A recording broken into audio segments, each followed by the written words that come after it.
Hi, this is Sue Jackson, host of the Big Book Summer Challenge. There's only about a week and a half of it left, and I am here today with a Friday Reads video to bring you an update of what I've been reading and listening to. There's some big news this week, and what my husband's been reading as well. So we've been home for 1 week now from our big, epic 5.5-week road trip across the country to Glacier National Park and the Canadian Rockies and everything in between. It was such an amazing trip. Let's see, the laundry is almost done. We've still got a couple of loads left. The rugs for the camper and a mattress pad.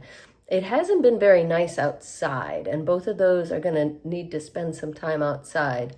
So until this hurricane off the coast moves on, haven't finished that. But the rest of the laundry's done. We got to see our youngest son and his girlfriend on Sunday night. They came over for dinner. Great to see them after 6 weeks. Really missing our older son. His birthday was last weekend. He's 31. Which just seems impossible to me, but so kind of settling back into the routine. Just really in the last couple of days, it's starting to feel like we're settling back into a routine.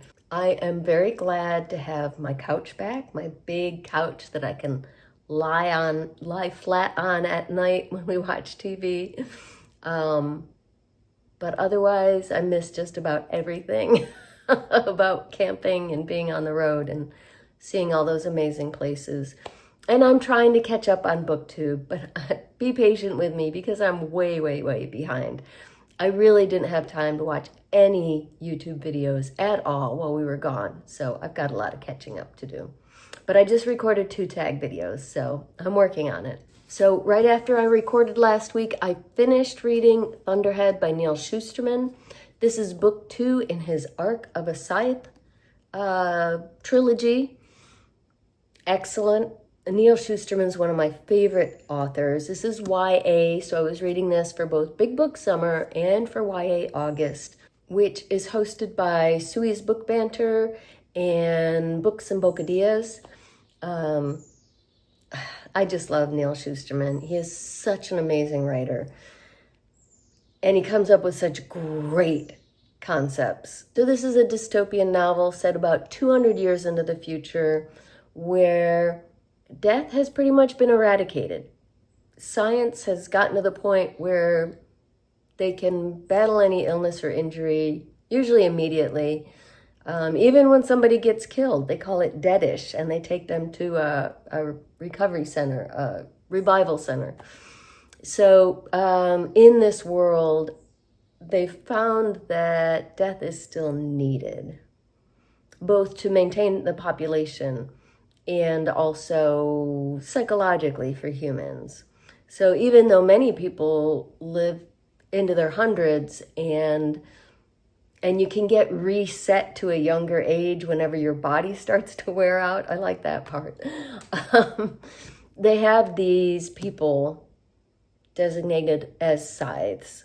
And the first book in the series is called Scythe. And their role is to kill people, according to mortal time actuarial tables. The problem is, so the first book is all about 2 teenagers who've been chosen to be scythe apprentices. They're not happy about it, but so you get their whole apprenticeship and what they do, and you get some inkling that there are some divisions happening in the scythedom. In the second book, that corruption in the scythedom is growing. And so you see some major problems on the horizon. And so the 2 young people, Citra and Rowan, who were featured in the first book, now are each taking their own very different approaches to dealing with this corruption. So that's what this is all about. It ends with a bang. It definitely ends on a big cliffhanger. Can't wait to read the 3rd book. And as with any dystopia, especially today, the parallels to our own society. Even though this is complete science fiction, the parallels to our own society are pretty frightening, but they're obvious. So I finally started what might be my biggest book of Big Book Summer this year, The Love Songs of W.E.B. Du Bois by Honoré Fanon Jeffers. I've been meaning to read this for ages. I think it came out in 2021, but in August. So in both 2021 and 2022, this was the hot book of Big Book Summer. Like, everybody was reading it.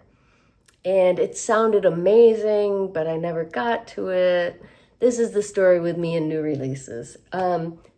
Thankfully, my neighborhood book group chose it for our September book. So I am reading it now, and I am loving it. Wow, she's a great writer. I read that she's a poet. This is her first novel, and it's just really good so far. So this is a multi-generational family story. And I think, I'm about 200 pages in now. I think that the main character at the center of it is Ailey Pearl Garfield. She's born in 1973. Her whole family is of mixed race, and you go back to see the beginnings of that, and they live in the South. Parts that are of Ailey's experiences personally kind of show you some of the effects of the things that happened earlier in her family. So the family history and the beginning of this novel goes all the way back to the 1600s, to the Creek tribe that lived on this land, where Ailey's southern family, it's kind of like their homeland now. She and her parents and sisters live in the city. They don't say what city, but there's this small town in Georgia, a fictional town, that which is where, in the beginning of the novel, there are Creek living there. And then there are slaves, and there are white men, and yeah, so you get this really interesting mix of their family. There are some beautiful love stories in some of that history. Also, of course, some horrifying things like when the first African in her family line was taken from Ghana. So you've got sort of those historical threads. Slowly, they're building the story. She's building the story from two sides. From the beginning, but also from Ailey's side. And they're gradually coming together. And you can see, I can already see 200 pages in, some of the connections between Ailey's immediate ancestors and the very beginning of her family. So that's really fascinating. It's a very engrossing novel so far, and it was right from the beginning. I really care about all of these characters, the historic ones, Ailey and her family, all of it. And it's weaving together gradually this story. So I am really enjoying it so far. I can't wait to read more and to discuss it with my book group in September. There is no way on earth that I can finish this by September 1st to count for Big Book Summer.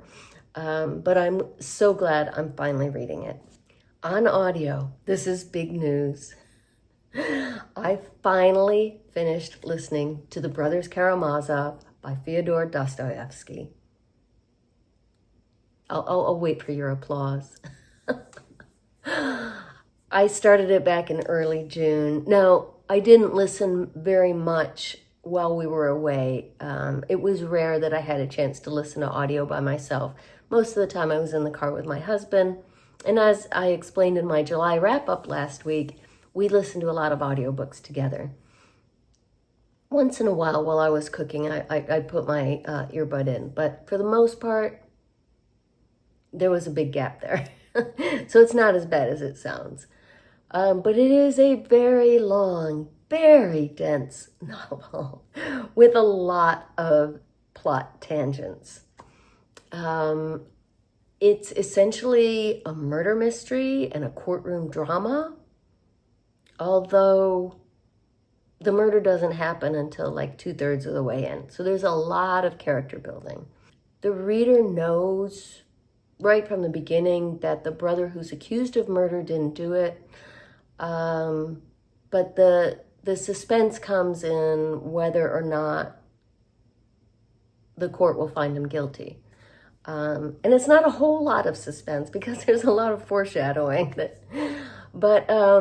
Yeah, so it moved more quickly in that last part, although there were whole chapters devoted to the lawyer's closing arguments. I'm very glad I read it. It's the first Dostoevsky I've ever read. Only the second classic Russian literature I've ever read. The first being Anna Karenina for another Big Book Summer. So I'm very glad that I read it. It was good on audio. And now I can finally listen to another audiobook. I picked one last big book, though again, I'm probably not going to finish it by September 1st. But it's another one that was a hot Big Book Summer pick a couple of years ago. And I'm very glad to finally be reading it. The Covenant of Water by Abraham Verghese. It has a lot of similarities to the love songs of W.e.b. Du Bois. It's really fascinating to me how these two stories are kind of built the same. So The Covenant of Water starts back in 1900, not quite as far back as the other novel. It begins in India with a child bride. Yeah, I know, it's pretty icky. But, things are okay for her. And it turns out to be a good marriage and a good family, and yeah, things work out fine for her, but that was a little icky at first. And there's actually a 12-year-old bride in the beginning of this as well. Though in both cases, they're protected. I've just finished that first part where it's focused on this young girl who's married off. Her father has died. Her mother has no way to support her. So that's why she was married off to this 40-year-old widower. And it's following her life and their life together. And now where I was listening last night, the narrative has switched to Scotland in, I think it's 1919. So again, I'm wondering if, like the love songs of W.e.b. Du Bois, these like family trees are going to come together at some point. But it's great so far. I was pulled right in.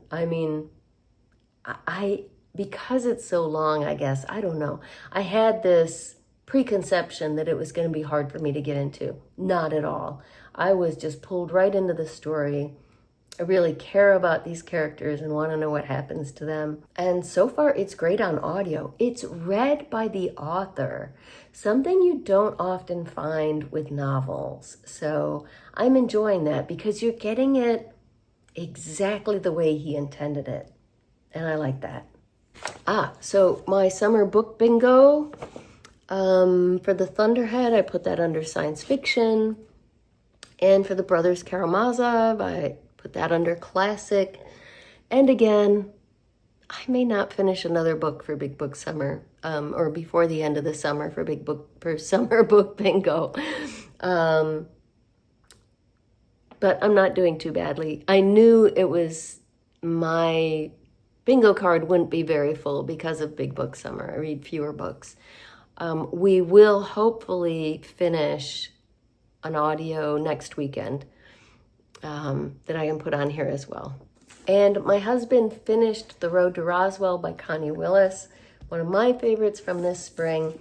And he is now reading The Splinter Effect by Andrew Luddington. So usually I bought this for him for Father's Day, and usually I do a lot of research on the books that I get for him. They're either favorite authors of his or an author he hasn't read before that I think he'd like.